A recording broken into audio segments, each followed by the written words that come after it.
The lecture for Mrs. Dr. Norma Sari SH MHum. Time is yours. Thank you, Ridayana. Bismillahirrahmanirrahim. Assalamualaikum warahmatullahi wabarakatuh. Good morning, everyone. Good morning, Good morning, Mom. Good morning, ma'am. Good morning, ma'am. Good morning, ma'am. How are you today? Good morning, ma'am. Is it a good day for you? Yes, ma'am. It's Yeah. fun. Okay. I hope all of you are very well, in a good mood. Sunny outside and inside, not sunny outside but cloudy inside. Okay. All of you have 1, 2, 3, 4, 5. Okay. 63 participants. Okay, I'm very happy. I'm very delighted to see you here via Zoom platform. But actually, I prefer to see you in Philippines and in Malaysia. It almost 2 years, yeah. We got COVID-19 pandemic, so we can't go travel around the world, and I have to cancel all my travel to Tokyo, to Philippines, to Malaysia, to Singapore, and the other country. So I also hope that one day you have an opportunity to visit Indonesia, especially to visit Yogyakarta. Yogyakarta is a lovely city. So every young generation of Indonesia, one of their dream are visiting Yogyakarta. You can see that some people said that Yogyakarta made from love. So if you love somebody, if you love something, you have to visit Yogyakarta to prove your love here, kind of that city. And today I will give you a lecture about Indonesian legal system. But because my material is the first presentation, I don't want to take this opportunity in very serious conversation, but less formal conversation, because I want to know also about your experience, your knowledge, your thought about you, especially in your legal system country. I'd like to introduce myself because Mbak Rida only give very short introduction. I'm Norma Sari. Previously, I'm the Vice Dean of Law Faculty, Universitas Ahmad Dahlan. I took all my study in Yogyakarta, in the oldest university in Indonesia, Universitas Gadjah Mada. Maybe one of you have heard that university. From bachelor, from master, and my doctoral degree, I pursued in Universitas Gadjah Mada. Actually, on a bachelor degree, my specialty is international law, but I changed my mind on my master. I took private law, and my doctoral degree is about health law. So even today we are talking about Indonesian legal system, you can also give the question or your opinion about civil law, about international law, or about health law. I'm happy to discuss with you. You know that today I'm quite busy. It's hectic and tight schedule because now I've appointed as the vice rector of my university. But I said to the rector that having interaction, having a class with the young student is my investment in the future. Also my country's investment, also your investment in the future, because I'm talking with the future generation. I'm not talking with the past generation. So I want to rely on my dream to share with you, and we will pursue our dream together for the better future, for the better civilization in this world. Okay. Today I have a student from which university? Capiz State University, Philippines, and University San Antonio. And from Malaysia, which university? Malaya. Malaya University. All right. Okay.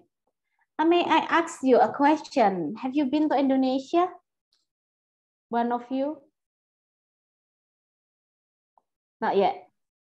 Not yet. Not yet. Okay. Are you happy to visit Indonesia one day? Gladly, ma'am.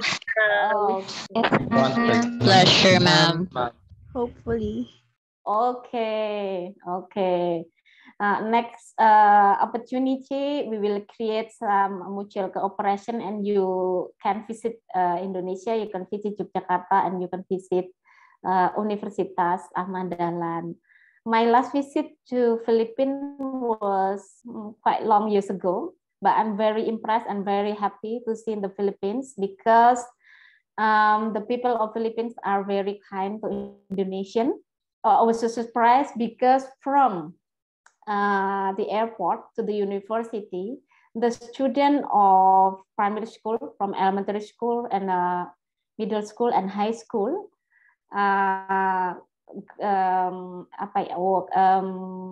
greet us by the dance, by the traditional performance and others. And the mayor of the city invite us for dinner, and the people asking us to take a picture. Oh, are you Indonesian? Oh, yes, I'm lecturer in Indonesian and taking a picture, and that's lovely. And I also talking about the issue of halal food. They really consider that all Indonesian delegation are Muslim and they prepare special food, halal food. Even halal food is not common in Philippines, right?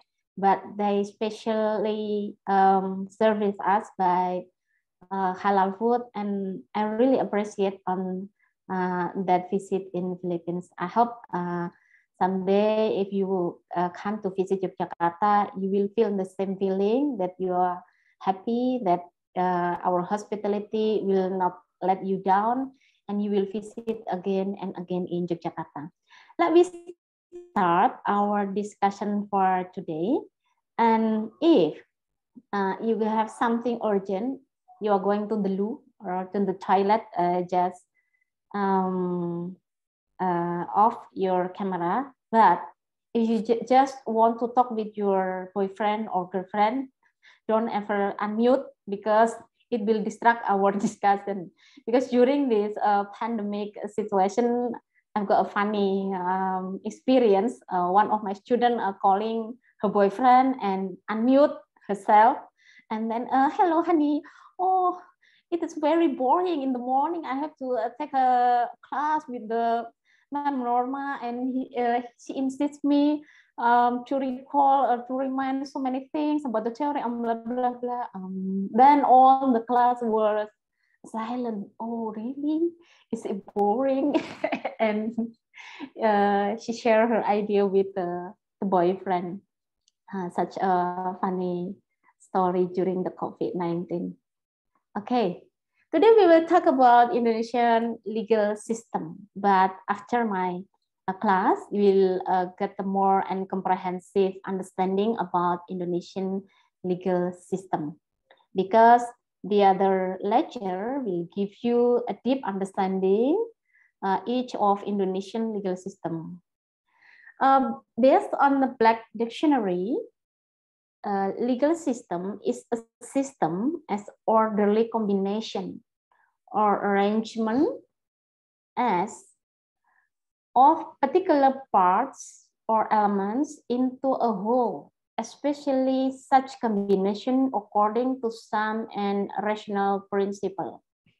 Let's say today, you see that I'm using a mobile phone. It is kind of system. The system of software and hardware here. This is kind of system. If this mobile phone only in the system of hardware, yeah, it will not work.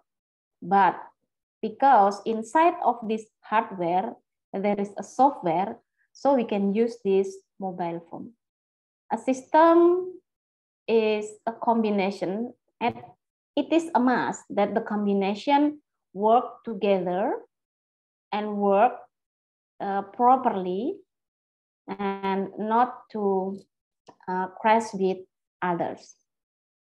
Lawrence Friedman, he's a reputable scholar. He's a professor of law in United States, giving the definition of legal system. Giving the definition as a law. Law is an everyday word, part of the basic vocabulary. So when we are talking about the law, it is about our daily life. For example, you wake up in the morning and you go to the university. So in the road, you will have a traffic law. When you go to the university ruled by the higher education law on respective country. So when we are talking about law, it is an everyday word, and daily word, daily activity. At the end of the class, you feel a bit hungry and you go to the cafeteria, to the cafe of your campus, and you purchase something and you order something to eat and to drink. It is kind of law, purchase law. So law is an everyday word, part of the basic vocabulary, but it's a word of many meanings, as slippery as glass, as exclusive as a soap bubble. When we talk about law, it means that we said law is a concept, law is an abstraction, law is a social construct. It is not something concrete object around us or something we could feel or smell like a chair or a dog. Chair, a dog, a bag, a book, a note is just an object. But when we talk about we want to buy something, we are talking about law. When we talk about we want to engage with somebody we love or we like, it is about law. When we talk about our future that kind of start from friendship to mutual cooperation, we want to build a business cooperation, we talk about law. So when we talk about the legal system, Lawrence Friedman said that legal system is combination of legal structure, legal substance, and the legal culture. So when we talk about legal system, it is not merely talk about the regulation, because we also talk about the structure of the law, and we also talk about the implementation of the law, which called the legal culture, in which one relates to another in order to achieve certain target. Would you please to raise your hand? What is the target of law? The target of law. Would you please to raise your hand? Just one hand, not like my student. Man, have an idea. Would you please raise hand? What's the target of the law? Joshua, you look so serious. Joshua Dorado. Joan Akriga, you look so pretty. Anna May, you look so serious. Anna is so serious. What's the target of the law? What's the target of the law? Good morning. Yes, Joan Akriga. Yes, ma'am. Good morning. Morning. Permission to speak, ma'am. Yes, for me, ma'am, the target of the law is to promote common good or to achieve the common goal, which is to preserve the goodness in everything, ma'am, to achieve what is better for the community or for the betterment of everyone in the world, ma'am. Good. Yeah, good. This is a common good. What about the other? Would you like to specify what's the meaning of common good? Which one is common good for you, for the society? I will invite Kayan Jervin Tunggala and Diana May Destrera. Sorry if I couldn't spell your name correctly, sorry. Kayan and Diana. Permission to speak, ma'am. Oh, you did Diana first and then Kayan. It is pronounced as Diana May Destreza. Oh, Diana. Okay. Okay, when we say common good, it is to preserve the ano ma'am, the human rights, or to preserve the order of the society. To preserve the human right and to preserve the order in the society. Good. Kian. Sorry. Good morning, ma'am. It's pronounced as Kent, ma'am. Okay. Oh, Ken. Oh, sorry. Okay, Ken. Please. Okay.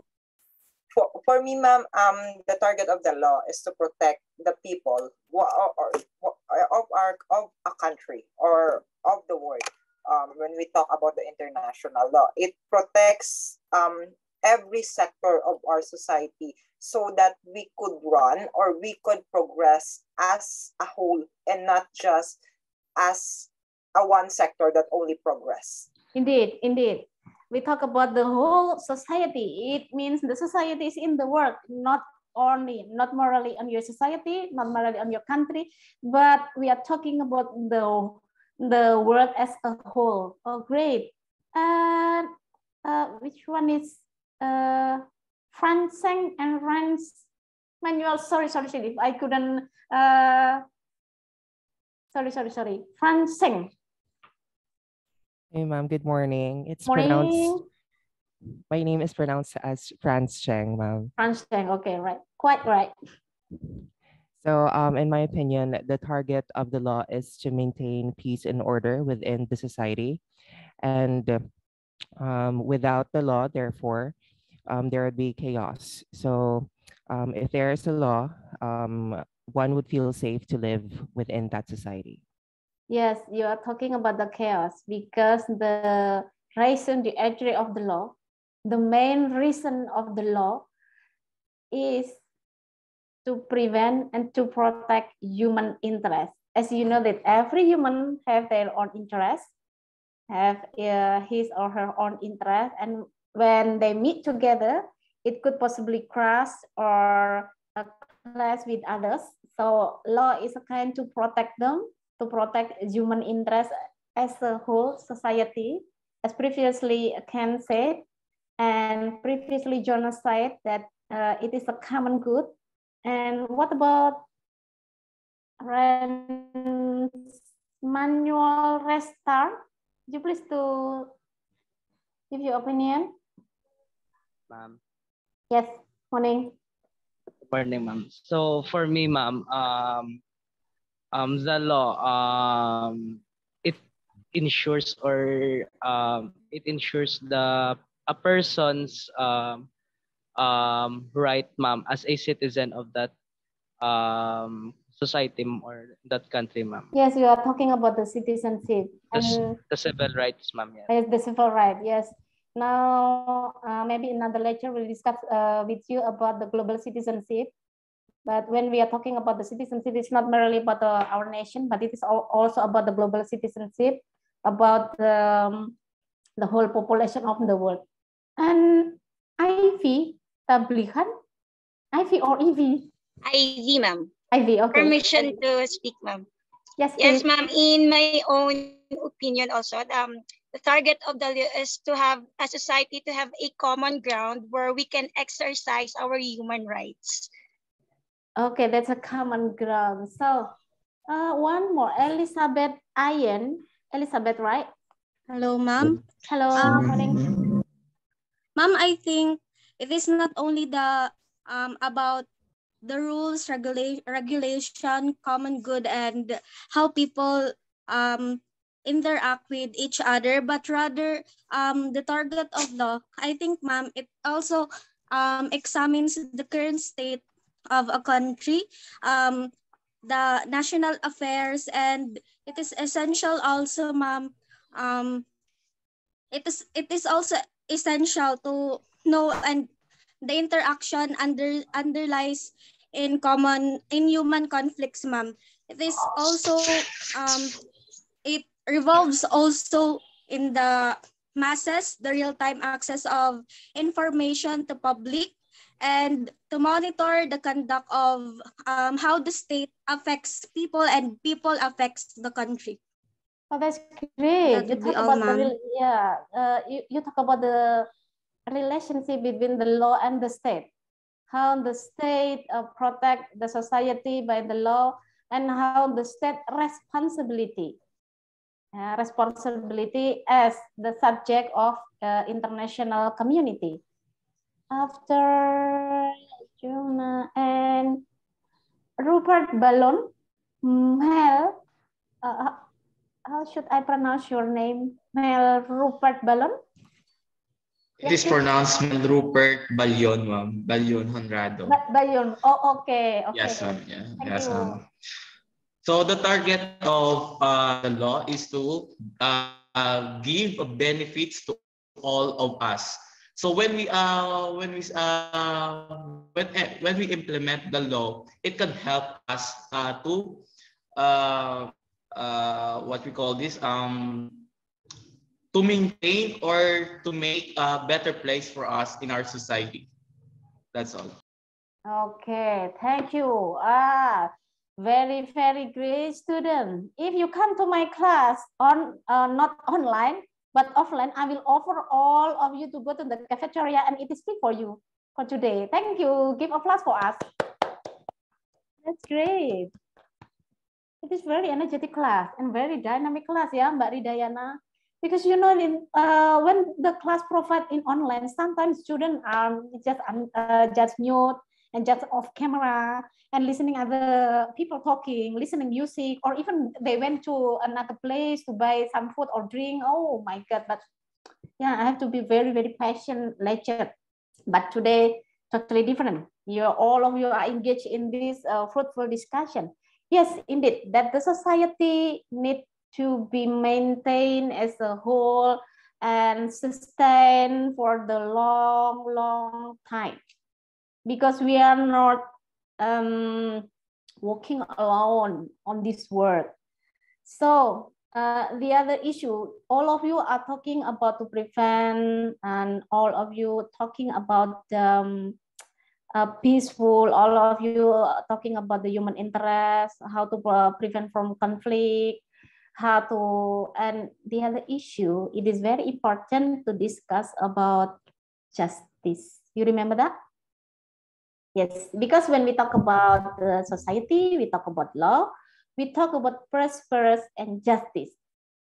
Because why? If a country uphold the prosperous without uphold the justice, it will be a problem. Because justice gives us prosperity, yeah, in a balanced position from one subject to another subject.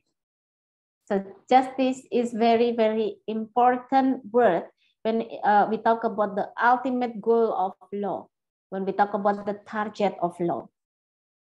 But the other one, as you mentioned before, all of your word or of your opinion are totally right, indeed.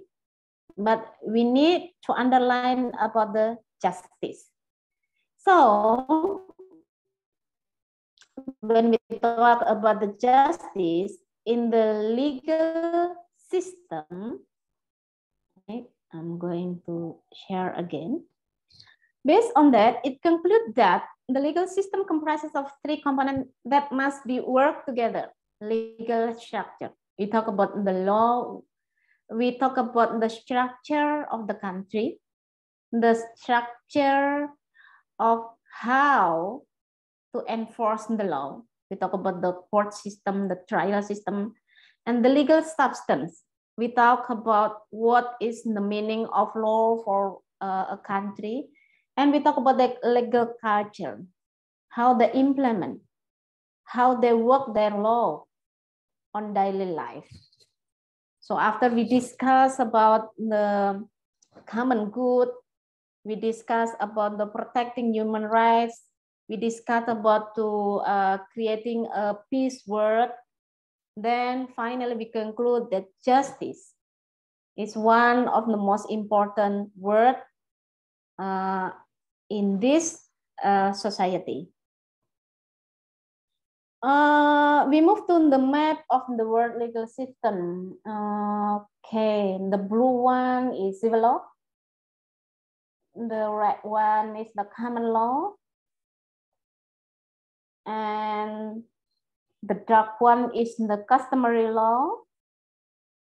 The yellow one is the religious law, and the other one is the like a mixed legal system, common and civil law, and this one is unknown.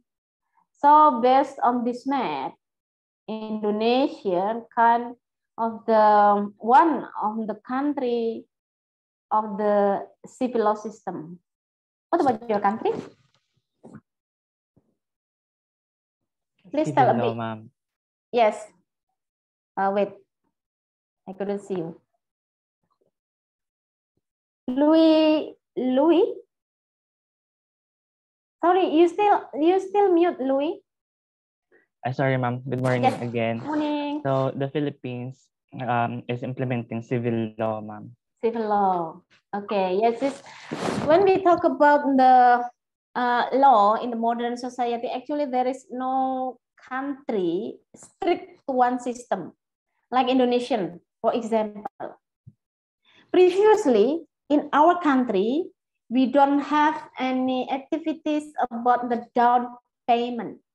Down payment comes from common law country. But nowadays in Indonesia, the people feel more safe during their transaction by the down payment system. So it is kind of like this one. It's not like strict this one, civil law, common law, like that one. It's like this one. Why? It is because in the modern society, there is a theory of the blurred boundaries. This is the global society. So that no country in this world are independently 100%. They are independent on their political view, but they are not independent, but they are very dependent to other countries on the economic matters, educational matters, and other people interest matters. So there is no strict legal system, but sometimes it's like the blurred situation, like the blurred boundaries of the world.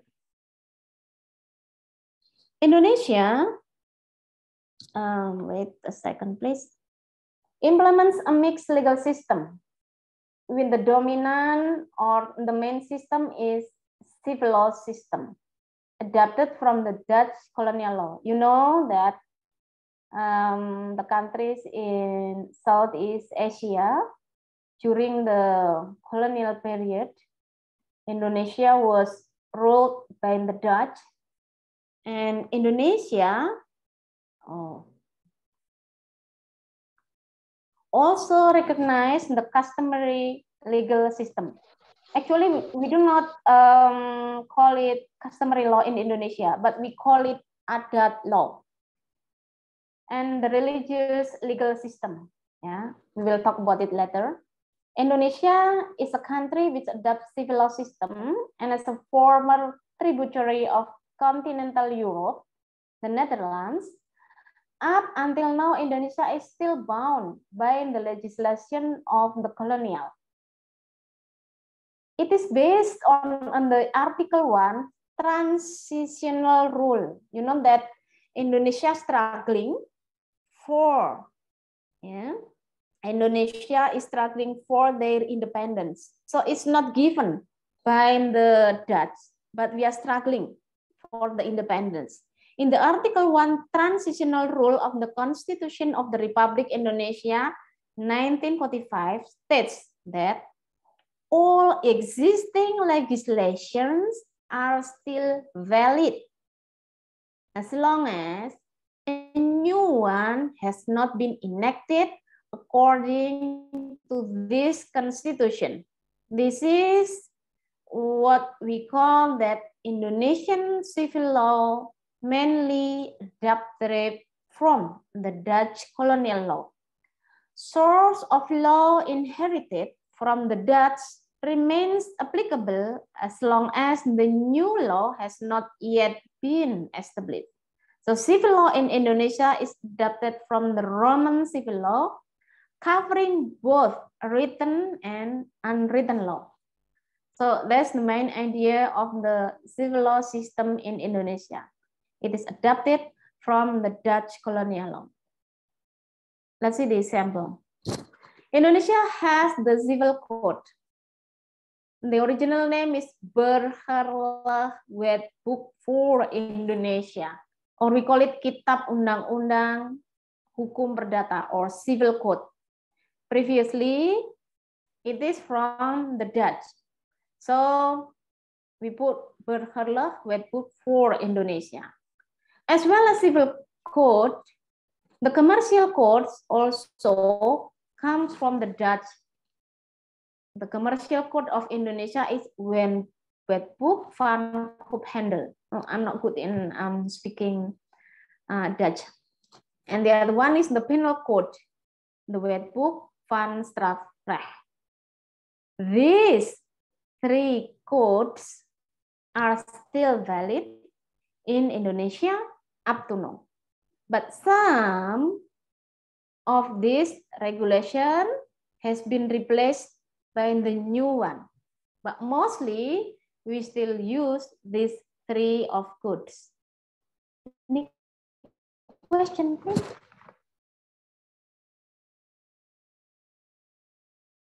Do you understand what I say? I'm not very good in English, but I hope you understand what I say. I'm not very good in English. You know, English for Indonesian is the third language. Our mother tongue is not Bahasa Indonesia. I'm Javanese, so my mother tongue is Java, and in Bahasa Indonesia, like Tagalog, is our second language. For English, it's I think third or fourth language. But hope you understand what I said. Quite understand? Quite clear? Yes. Okay. Thank you. Ma'am. Yes, ma'am. We understand. Okay. Thank you. Okay. This one. Mbak Ridayana, please remind me about the time. Yes, ma'am. Okay. This is the civil code, commercial code, and the penal code. So every student in law faculty, obligate to have these three main books on the civil code, commercial code, and the penal code. And we also have the. It is interesting that for Burgerlijk-Wetboek for Indonesia, it's still valid in Indonesia, but in Netherlands right now they have new Burgerlijk-Wetboek. So one of the dream of Indonesian civil scholar, we are running discussion about we have the new version of the Indonesian civil code, which will help us to understand about the original law of the civil code of Indonesia. Now we are moving to the adat law or customary law. Yeah, as I said before, in Indonesia we call it adat law, not customary law. Actually, customary law is just the transliteration of the adat law. Subsequently, after Indonesia declared independence on 17 August 1945, the Indonesian authorities began creating a national legal system based on Indonesian precepts of law and justice. Given the fact that the most of Indonesian archipelago was under the Dutch rule for about 3.5 centuries, prior to the first appearance of the traders and colonists in the late 16th century and early 17th century, indigenous kingdom prevailed and applied a system of adat law. The indigenous kingdom in Indonesia, like we have Sriwijaya, Kerajaan Sriwijaya Kingdom, Majapahit Kingdom, prevailed and applied a system of adat law. The existence of customary law is recognized under the Constitution, which provides that the state recognize and respect indigenous peoples and their traditional rights, and in accordance with the community development and the principle of the unitary state of the Republic Indonesia, which are regulated in law. So it is stated in our constitution that Indonesia recognize the adat law. So when you are visiting Indonesia, you will see that in the community, there is an adat law. For example, I'll give you this example. The adat criminal law. We have a criminal law system, criminal justice system in our country, but we also have the adat criminal law. This is the Badui, and they have their own adat criminal law. We also have the inheritance adat law. Sorry, I have to put adat here. The patrilineal system, the matrilineal system, and the parental system. Patrilineal system.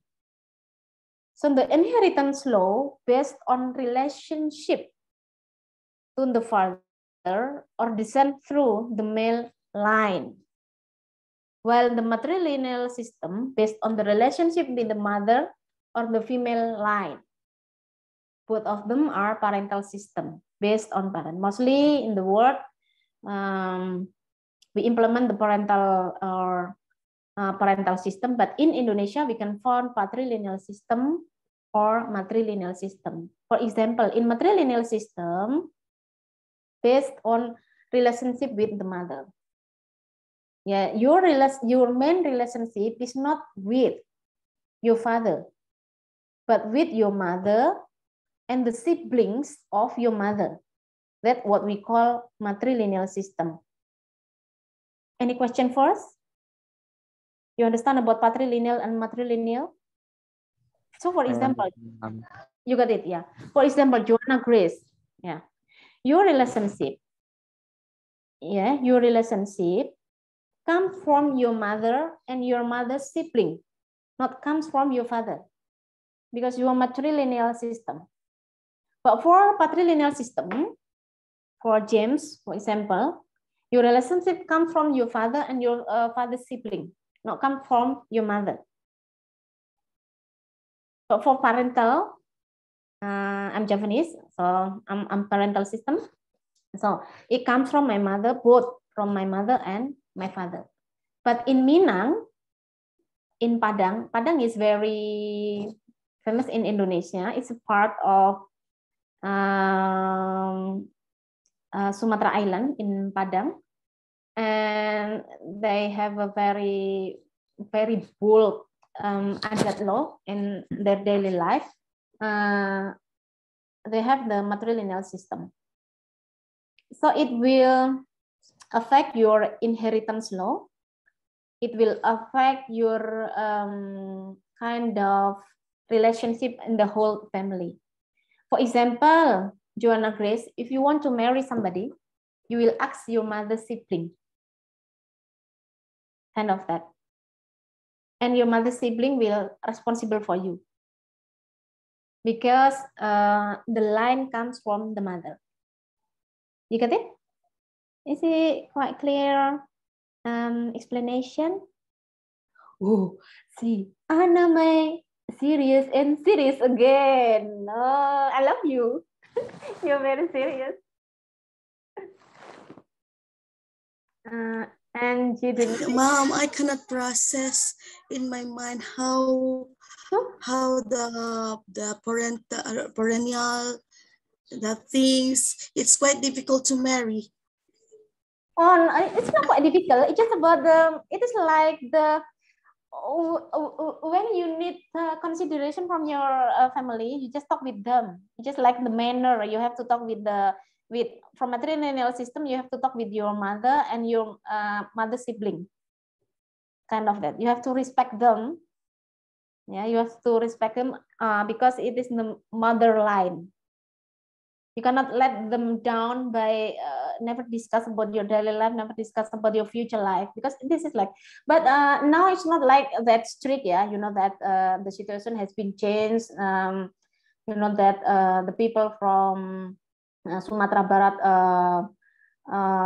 continue their study in foreign country, in UK, in the US, and the other country, Australia. So it has been not as strict as before, but they really understand that respect their adat law is kind of one of the legacy of their family. So like we hold adat ceremony for their marriage, but it's not that complicated. But people look like it is interesting, it is happy thing, it is funny thing. Not funny in the negative term, but it is like, yeah, it is our identity. This is our adat law, and this is the way we respect to the elderly people, something like that. As that simple. Do you want to try to marry with somebody from matrilineal system? Anna, you want to try to marry somebody from Padang? Oh, you're mute. Joanna, you want to ask something? You raise your hand, please. So in simple terms, ma'am, the adat law is very much in line to your customs, ma'am. But yes, it is very much in law. But in the Philippines, it's not that really strict. However, in your country, your adat law is very is pointed on your customs, ma'am. Is that what you were trying to say? Yes. Okay, ma'am. Thank you, ma'am. Yes, talking about adat law is also talking about the daily life. This is like how to behave to elderly people and how to conduct to keep the society in balance, something like that. Because adat law is kind of our identity of life. So people prevent their adat law as a part of prevent their tradition, prevent their culture for the next generation, something like that.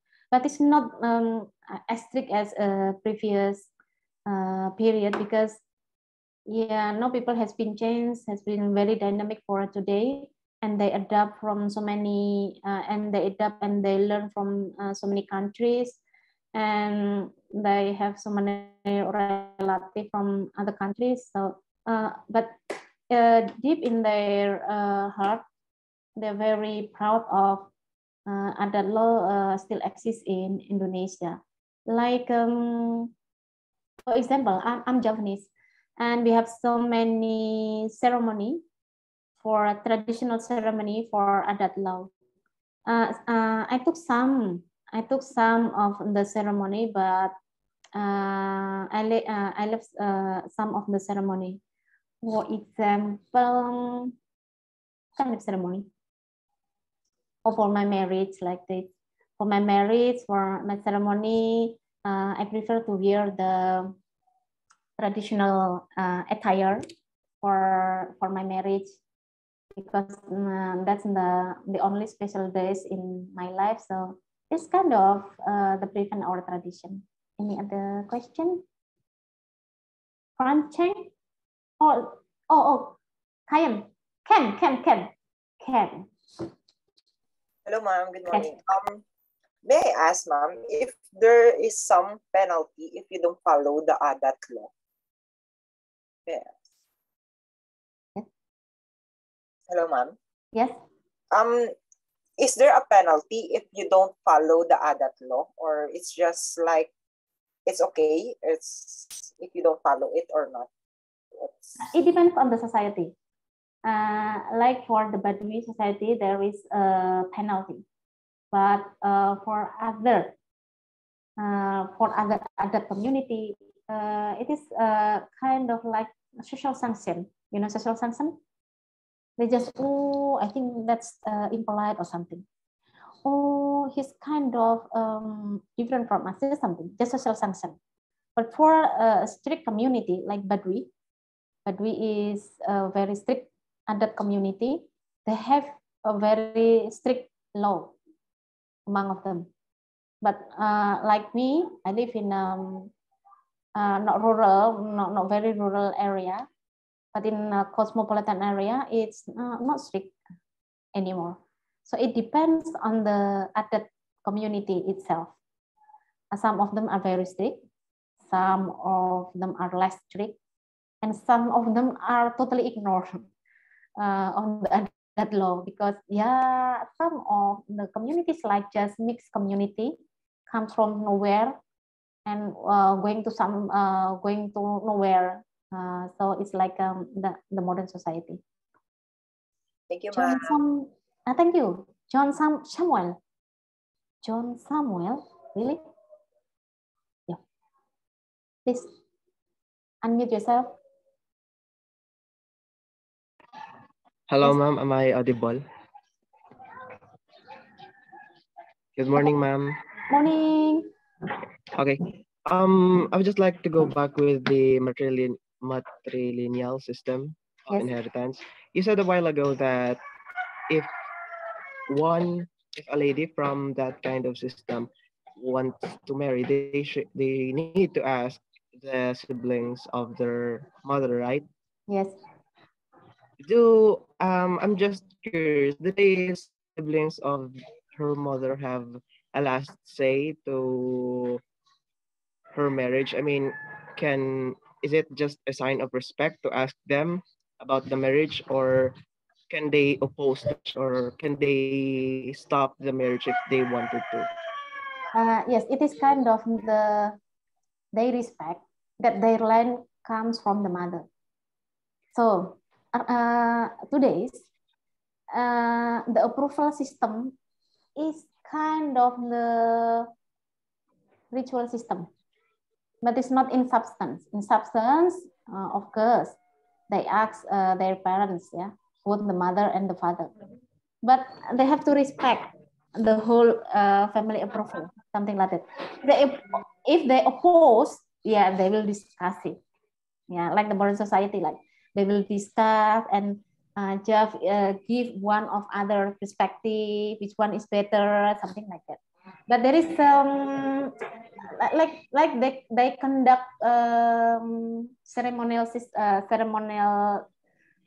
tradition of that, but not as I said before, it's not as strict as previous time or long years ago, but it is kind of just the manner of the family that your line comes from your mother, so you have to respect the siblings of your mother, something like that.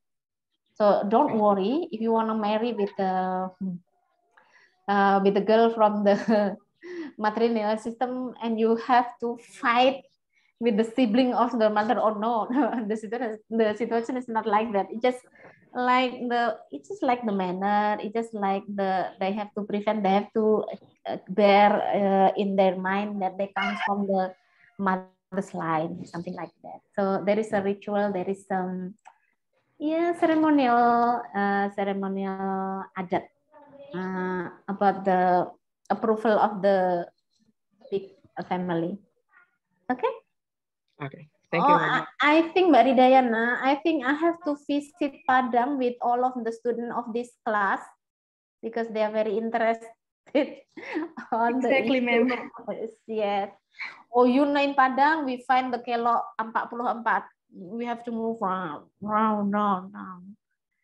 And it is very challenging, especially for the student in university. It is very challenging, but not for me because it makes me vomit, it makes me headache in a day. Okay, any other question? Christine, Grace, Buala, any question? No, thank you. Ramela, Baulit, no, I love red. Diana. Okay, Mercedes Candelon. Any question? No? None, ma'am. Okay, thank you.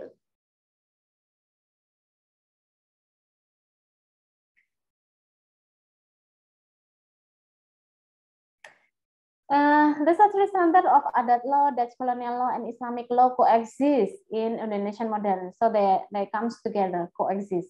For example, commercial law is grounded upon the commercial code, as I mentioned before, a relic of the colonial period. However, commercial law is also supplemented by a large number of new laws enacted since independence, include the banking law, the company law, the capital market law, the anti-monopoly law, and the oil and natural gas law, the consumer protection law, and the others.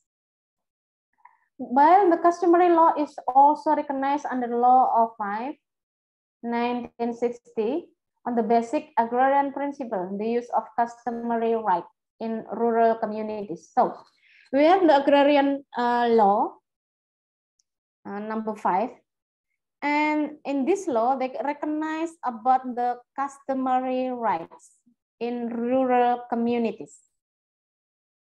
We also found that the some adat principles such as consensus through decision making, or we call it musyawarah untuk mufakat, rooted of adat law appear in modern Indonesian legislation. So the decision making process in Indonesia mostly based on consensus through decision making or musyawarah untuk mufakat. It is one of the principle of adat law. So in Indonesia, it is common we avoid to perform such voting system, but we prefer to choose the consensus system. Why? Because it is rooted on adat law. You know, the philosophy of this choice is all of us are family, so we can talk together. We can find the consensus together. Not everything is by voting and voting. We try to find a solution. We try to find a win-win solution for all of us. Not only for me, not only for you, but all of us. So we try to avoid voting. For example, in the organization decision-making, in the structure or institution of Indonesian government, when they make the decision is by consensus, it's not by voting. But for election system, yeah, we still conduct the voting system. Any question? No? Is it boring for you in the morning and learning something that it is no, really? Yeah. Sometimes not to have a offline class, and now we are conducting still online class. What about Islamic law? As previously I mentioned, Indonesia is mixed, and we also coexist from the Dutch colonial law, customary or adat law, and Islamic law. Islamic laws came up and have greatly influenced in Indonesian national marriage law. You know that the most population of Indonesia is Muslim, and the Indonesian national marriage law based on the principle of Islamic law. We also have Islamic court law and alms law, wakaf law, Islamic banking law, and so forth. Islamic law in Indonesia apply only in civil matters in general. And however, in Aceh province, the northernmost province of Indonesia in Sumatra, Islamic law is also applied for certain criminal offense, such as adultery, gambling, halwat means intimate partner gathering without marriage bond, and selling and drinking alcohol. And the legal basis of such law are the local regulation. So in general, in Indonesia, Indonesia is not Islamic country, right? Indonesia is democratic country, but most population in Indonesia are Muslim. So Islamic law, yeah, mostly implemented in the civil area, in general in the civil area, in the marriage law, as I mentioned before, in the banking Islamic law, as I mentioned before. But especially in Aceh, Aceh is in Sumatra Island, there is a very specific, the specific condition, the specific law. They are not only implement the Islamic law in the civil case, but also in the criminal case. For example, adultery and the other. They also have their own regulation we call Qanon. Any question for us? So in general, Indonesia is not Islamic country, but most of the population Muslim, democratic country, so some of the regulation based on Islamic principle. For example, as I mentioned before about the marriage law, yes, about the right and the duty between the husband and the wife comes from Islamic principle. And in Indonesia, there is no same-sex marriage. What about your country? No same-sex marriage, right? Yes, ma'am. Yes, yes, Yes, yes. ma'am. No same for and in Indonesia it is quite different, yeah. In Indonesia, because it comes from Islamic law, you are allowed to marry with your cousin. You are allowed. It is not strictly prohibited or something, but the people are considered about the structure of her, whole family or something like that. They prefer to marry somebody else, but you are allowed. It is not forbidden for you to marry with your cousin. And in the marriage law, we also talk about the, as I mentioned before, the right and the duty of the husband and the wife, the right of the duty of the parent, the right of the duty of the children, and how they uphold justice in the domestic area, and how to prevent from domestic violence. We have the Anti-Domestic Violence Act Indonesia. In Indonesia, we have the minimum age of marriage. So the young one couldn't propose for marriage. The principle comes from the Islamic law, which regulated in one regulation, Indonesian marriage law. But for non-Muslim Indonesia, it is okay because we just adopt the basic principle. So we don't impose the Islamic law from the origin to Indonesian, because not all the population in Indonesia are Muslim. We have our family in Indonesia Catholic or Christian or Hindu or Buddha or Konghucu. So the marriage law is only comes from the basic or the principle of Islamic law, not impose all the Islamic regulation to the country, because we are not Islamic country, but we don't want to say that we are secular country. It is more safe for me, moderate for me to call Indonesia is democratic country. We respect other people belief and religion, like your country, right? When I went to the Philippines, the people said that yes, we found some crisis in the Muslim and non-Muslim here, but it cannot reflect. It cannot reflect the whole society situation of the Philippines. That actually all of us respect other people's belief and religion. So I will continue. Previously, I said to you that I want to discuss with you in less formal, not very serious, but actually I found myself very serious when I talk about the legal structure. The legal structure is the framework and eternal form of a system, state institution and government organization that determine and enforce the law which constitution can manage. You can see that. This is the Indonesian legal structure. We have People Consultative Assembly here,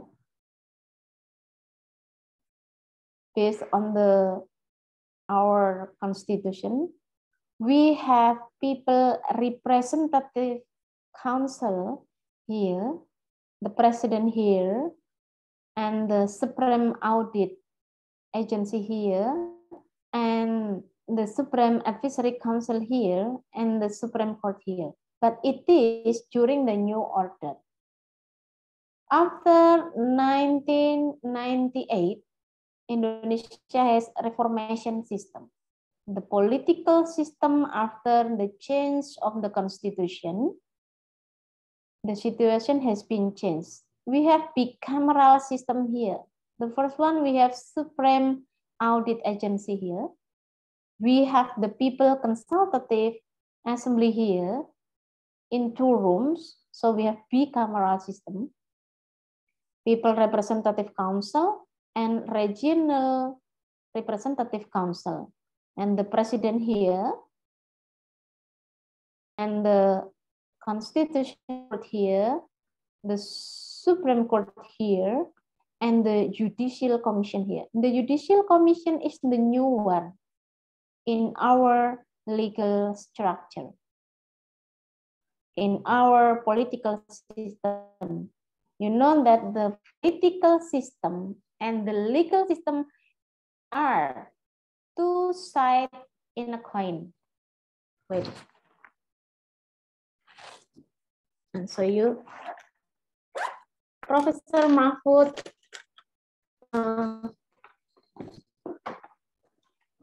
prominent professor of law in Indonesia. The political system and the legal system is 2 sides in a coin. So it is very related. When we talk about Indonesian legal system, we talk about Indonesian political system. Because the law comes from political institution. Is it the same from your country? The law comes from political institution?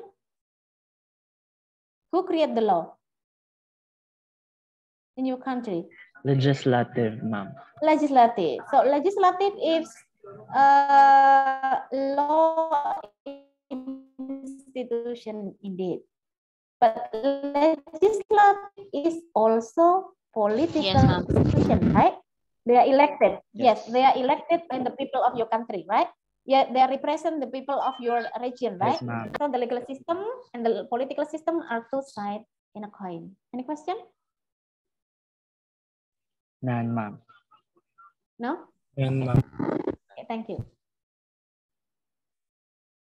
Oh, some of you online from your room, right?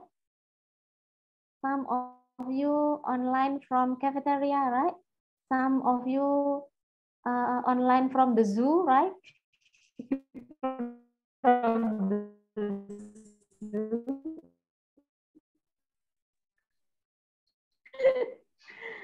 Or some, mom, I'm in the airport, and I'm in a rush.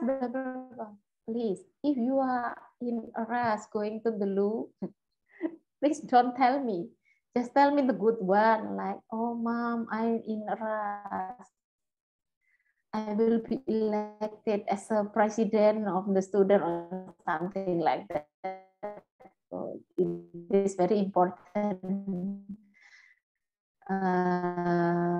information for me, but don't share about the other funny things. The court structure and hierarchy here, the Constitution established 4 key over the courts. The general courts, it deals with the general, we have some deeper understanding about this, I think tomorrow or the day after tomorrow. We have industrial relations dispute court. We have juvenile court. We have commercial court for bankruptcy and suspension of debt payment. We also have the human rights court. One of you talked about the human rights this morning. We also have the corruption court. You're combating corruption is the big issue in Southeast Asia. We also have fishery court. Yeah. We have state administrative court. We have tax court. We have religious court. Do you have religious court in your country? Religious court? Maybe you choose. None, yeah. Okay, what kind of court, ma'am? Religious court. So the court will punish someone who are not religious or less religious, ma'am, or not like that. The religious court focus their work, yeah, and authority to adjudicate matters among Muslims relating to marriage, inheritance, wills, grants, wakaf, zakat, infak, sedekah, and Sharia economics. So there is no criminal religious court here in general, but there is a criminal Islamic criminal court in Aceh province. The judicial authority of the religious court is carried out by the district court of religion located in municipalities and its appellate court, and it is established outside the general court. So if one go to the marriage religious court, yeah, to get divorce, for example, they can go to religious court. If you are Muslim and you want to proceed in the divorce paper, you go to the religious court. But for non-Muslim, they are not going to the religious court for divorce. Go to the general court. That's different. If you are Muslim and you want to show your sibling about inheritance law, you go to the religious court. But there is a case. There comes from Muslim family, and one show the other sibling to the religious court.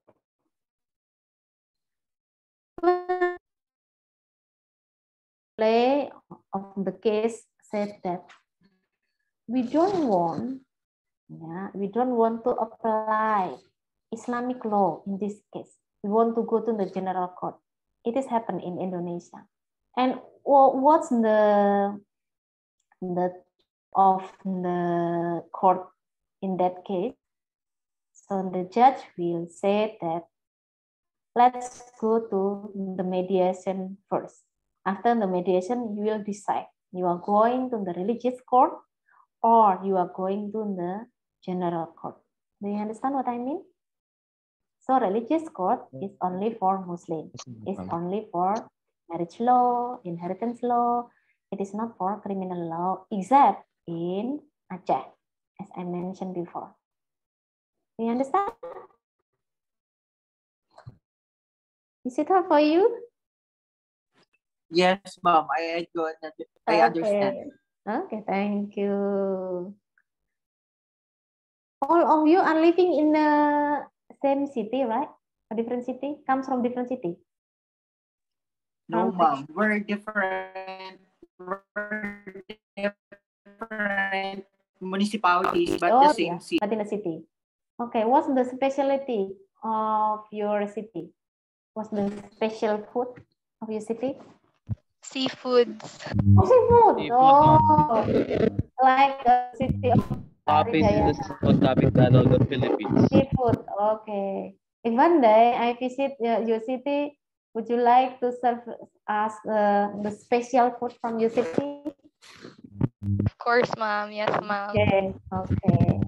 I love cooking because cooking is one to find the new ideas for my paper. You know, one of the challenge work being a lecturer is writing a paper. Today I feel so bored and I don't know, I was stuck and I tried for cooking. During my cooking, I found the interesting idea and I thought to turn off. Then write down something burning, yes. Something burning, yes. Something wow. And my neighbor asking, Bu Norma, are you okay with cooking or writing? Bu Norma, please do one thing. don't do anything in a way. And I said, that's the difference between the man and the woman. The women are multitasking person like me, yeah, giving you a lecture. But over there, yeah, the washing machine is running. Yes. And while my children, mommy, mommy, mommy, I still keep, okay, okay. But totally different from the man.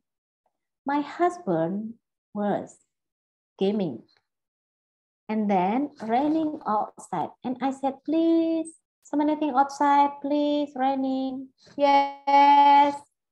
And keep gaming. Yes. And keep gaming. And I am asking her, where is our children? Children? Huh? Huh? Whose children? Whose children? And where? And where? I don't know. That's totally different between the man and the woman. I asked my husband to pick me up at 7 in the 4th campus and blah, blah, blah, blah. And he just ran one word. One word, yes. He just said yes. Not like my daughter. Would you please, mama? Yes, man. I'm happy to, no. And I wrote down so many things in WhatsApp. And he just said, yes. No romantic at all. That's why I may just be careful when to be, and just be patient. Men are not like the women. They are not as multitasking as us, right? You can write down your paper, still cooking and running washing machine and mopping the floor and the others, but never ever expect from your husband like that in the future. They only focus on one activity. Gaming is just gaming. Watching the football match is only watching the football match. Don't ever expect then while they are watching the football match and you can still discuss something very important in your life. Oh, how about our future? While he's watching the football match. No, it will never ever work. Do you believe me? Krister Tidom, are you agree with me? Yes, ma'am. Yeah, you admit. Okay, just for break, Mbak Tridayana. Okay. Oh yeah, I remember. I also a consultant of the family matters. And basically, I really want to go to the psychology faculty. But during my enrollment, I accepted on the law faculty. So the people comes to me, they often say, they often share, they often consult about their family problem, not about the law problem. So my husband said, maybe you are going to be the professor of the family problem, not the professor of law anymore. Oh, but I'm okay. I'm open. Even if you come from other country, you can still consult with me. Man, how to approach somebody that I've been waiting for 14 years. 14 years, really? Oh, you waste your time. 14 years. How old are you? So since your childhood sweetheart, oh, you're very, very patient. Don't be very patient in the future because you will lose your great opportunity in the future, something like that. Okay, next. Sorry. It's just an intermezzo. And we have also the military court. Military court, crimes by soldier on other person considered as a soldier or determined by the commander of the army and approved by the Minister of Justice and Human Rights.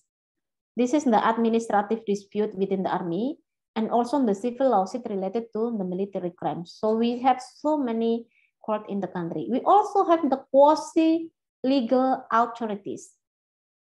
Have you ever heard ombudsman? You've got ombudsman on your country? Yes, ma'am. Yes. Yes. We also the Commission for Supervision of Business Competition. The issue is there is an unfair business competition. You've got this commission in your country? Commission of Business Supervision of Business Competition? You got one? No, ma'am. No. Yes, because in our country, unfair business competition is a matter. So we have the Commission for Supervision of the Business Competition, from creating monopolies, something like that. We also Indonesian Broadcasting Commission, Election Supervisory Agency, Central of Information Commission, and Regional Information Commission. Now we are moving to the legal substance. After we talk about the legal structure, we are going to discuss about the legal substance. In the legal substance means all principles and norms that are taken into account as reference for society and the government. Legal substance is issued by the respective authorized institution. In Indonesia, according to the law of Republic Indonesia number 12, the enactment of law article clause 3, legal substance is law, right here. We talk about the Hans Kelsen hierarchy of norm theory, Steuven theories, and Hans Nawiaski hierarchy of legal norm theory can be used to explain the legal system of legal norm in Indonesia. Both theories suggest that the legal norm is always structured in tiers and is hierarchical in nature, particularly that the lower norm is based on the higher norm until the point where it meets the highest norm, which then becomes the basic norm. Our basic norm is Pancasila. Panca is 5. Pancasila is the source of the all source of law of the state. Sorry. For the Hans Kelsen hierarchy, I would like to share with you with Hans Kelsen's hierarchy. Wait, hierarchy of norms. This is the image.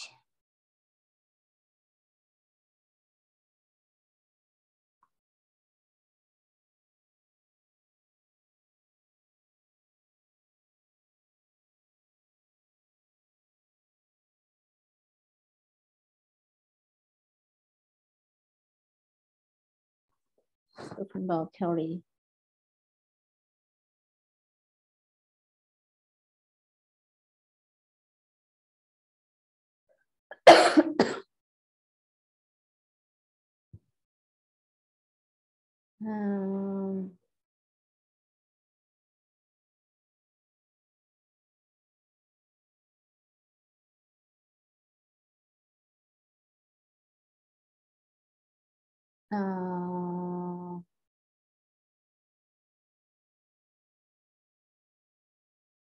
Have you seen my share screen? Yes, ma'am. Yes, ma'am. Yes. Yes, ma'am. This is the basic norm, and the norm, the norm, the norm, the norm. Yeah, this is the basic norm, the norm, the norm, the norm, and the norm. This is Hans Kelsen's theory. As I previously mentioned, that it must be matched from this hierarchy to this one, to this one, to this one, and to this one. While we talk about the hierarchy, the lower norm based on the higher norm until the point where it meets the highest norm become the basic norm. So the lower one, yeah, the lower one must be based on the previous one, the previous one, the previous one, and the previous one. Here we have 5 sila, or we have Pancasila as the basic norm. Okay, let me to continue this. Pancasila is the source of all source of law of the state. So we have Pancasila here.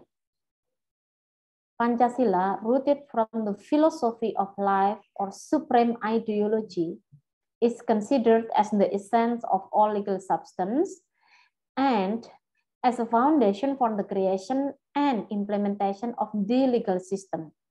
As the state's fundamental source of law, it is laid down in the preamble of the body, the Constitution of Republic Indonesia. Pancasila consists of 5 general principles of pillar. The first one is we believe in one God. As I mentioned before, in Indonesia, we have 6 religions approved by the government. And the second one is just and civilized humanity. And the third one is the unity of Indonesia. You know, Indonesia is an archipelagic state. We have more than 17,000 islands in Indonesia. The fourth one is democracy guided by the inner wisdom in the anonymity arising out of the deliberation among the representative. And the fourth one is social justice for all the people of Indonesia. Oh, all the students to fill the attendance list. Okay. This is what we call the main legal substance in Indonesia. This is Pancasila. Yeah. Indonesia is a democratic and the largest Muslim majority nation in the world. Indonesia is not Islamic country based on Islamic law. Indonesia is considered as the rule of law or negara hukum. The Constitution of Republic Indonesia, the legal basis of Indonesia, states in Article 1 that the state of Indonesia shall be a state based on the rule of law. The enactment procedure of the hierarchy of Indonesian government is like this. The first one is the Constitution of the Republic Indonesia. Then the second one, yeah, above the Constitution, below the Constitution, is the People Consultative Council Decree. And below that one is the law or the government regulation in lieu of law. Then the government regulation, the presidential regulation. Government regulation means it comes from the president and the people representative assembly. And after that is the presidential regulation. And we also have the regional regulation. We call it provincial regulation and city regulation. So this is kind of what we call the Hans Kelsen theory. The grand norms here, the Pancasila and the Constitution and the other regulation. The number of regulation is something like the pyramid here. For the provincial regulation, there are so many provincial regulation. Above the provincial regulation is the presidential regulation. Above the presidential regulation is the government regulation. Is it quite clear? Is it quite clear for you? Hello? Yes, ma'am. Okay, thank you. I will continue. Then after that, we talk about the legal culture. It is interesting. Law has its own legal culture that can interact with the media to transform popular image into legal dress and shape. Legal culture also means people's attitude toward the law and legal system. Legal culture reflects their beliefs, values, ideas, and expectations.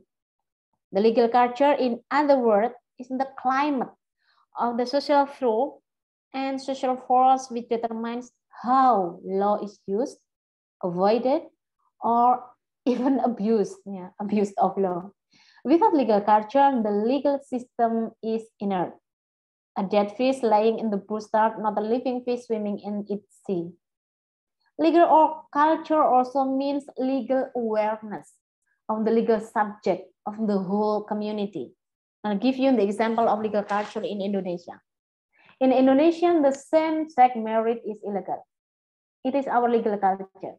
So we never put the same-sex marriage in our substance system or in our legal substance because culturally, the same-sex marriage is illegal. Legal culture about the halal and the non-halal one. Indonesia is strict on the halal consumption.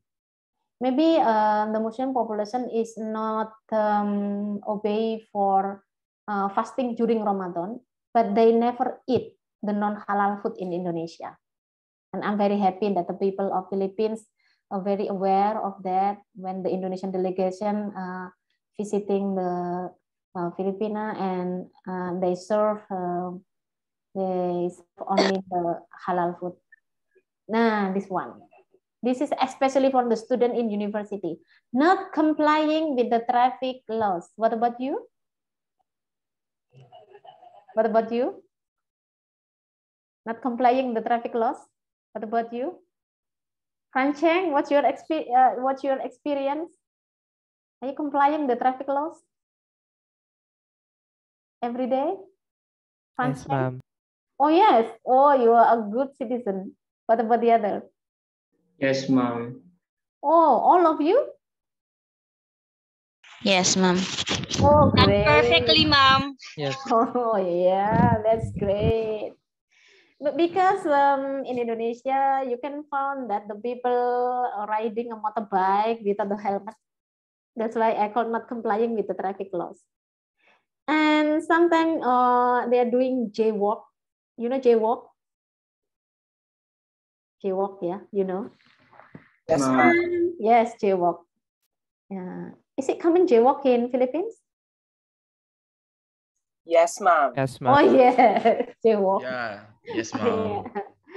A lot. Yes, Yeah. ma'am. Normal. Normal. Normal. For younger people or elderly people?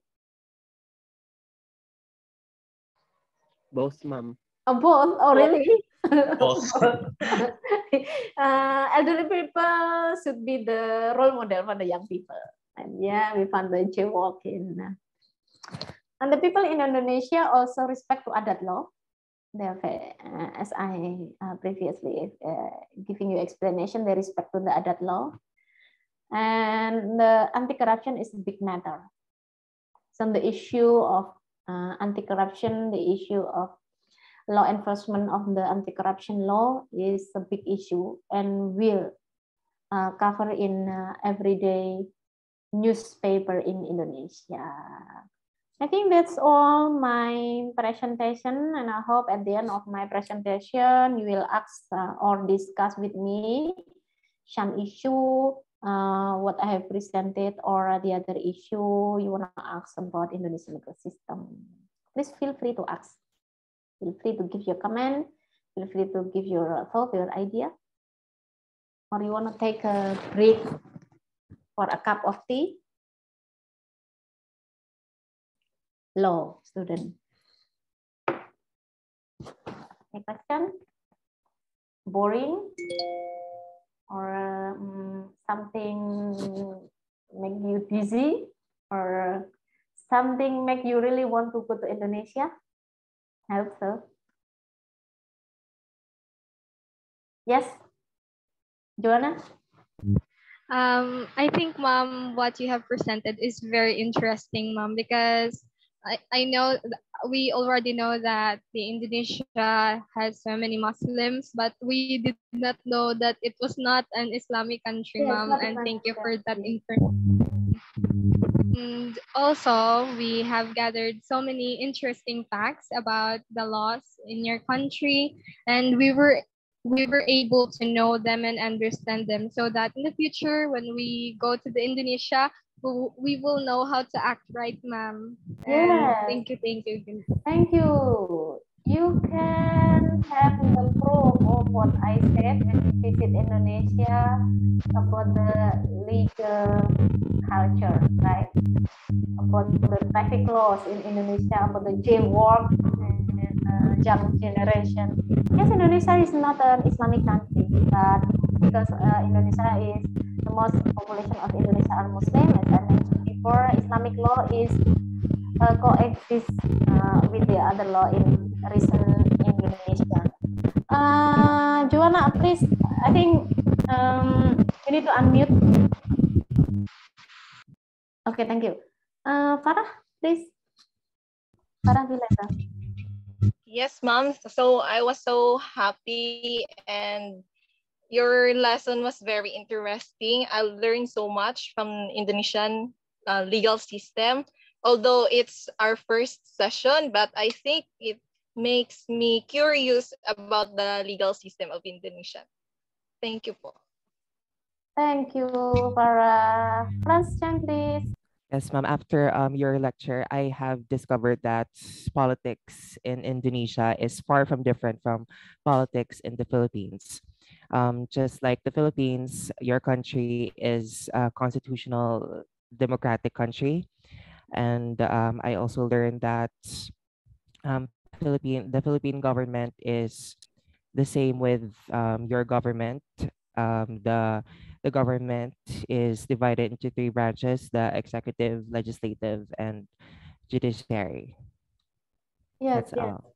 yes, indeed. And you can try to write down your paper about the legal, comparative legal, yeah, comparative law of Indonesia and Philippines. I think it is interesting for bachelor degree of law for you to write down about the comparative law, because the comparative law is very, very wide issue when we talk about the law.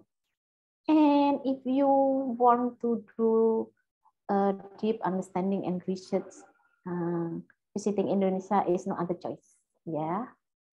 And you can try to, when I was young, up to now, one of my hobby is traveling. So I'm very good at searching for the quite affordable ticket price for visiting other country. And I save my money from my family, from my dad, from my mom, just for traveling. But I feel that visiting so many countries in my life will enrich my knowledge, will widen my perspective, and will enhance my cultural understanding all over the world. So it is easy for us if one day I have to move or I have to travel to anywhere, because our previous experience of traveling give us so many things in the future. Even no, but if you cannot visit Indonesia physically, you can visit Indonesia by online. You can see how the people in Indonesia doing their daily life from TikTok, maybe from Facebook, from Instagram, and other social media information and other social media resource, because this is the global situation. Never ever expect that you will only live on your place right now in the future. Never ever talk about that. You have to try to think that one day you will move to another country easily by the new technology. So prepare yourself for the future, because the future is yours, and the future is not for the people from the past. The future is really yours. How we create the new agenda from this world, the peaceful world, the coexistence of everything in the world is on your hands.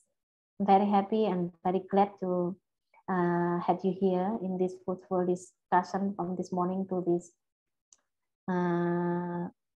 afternoon. And I hope to see you in the future very soon. And I hope to hear a very, very interesting news from you. Maybe you will graduate soon.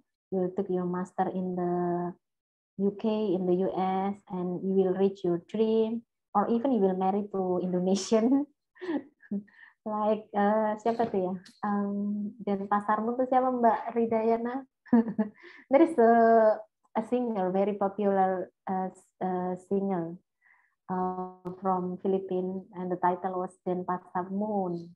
And Denpasar is a part of Bali. Bali is island in Indonesia. So I think I have to finish our lecture for today. But I'm very, very happy if you want to open your question through email, or even through social media. You can find me on, I'll write down my email and I will write down my social media account, and we can keep contact and in each other in the future. Hope to see you, get every success in the future, and see you at the top. Assalamualaikum warahmatullahi wabarakatuh. Waalaikumsalam warahmatullahi wabarakatuh. Thank you very much, ma'am, for the learning today. And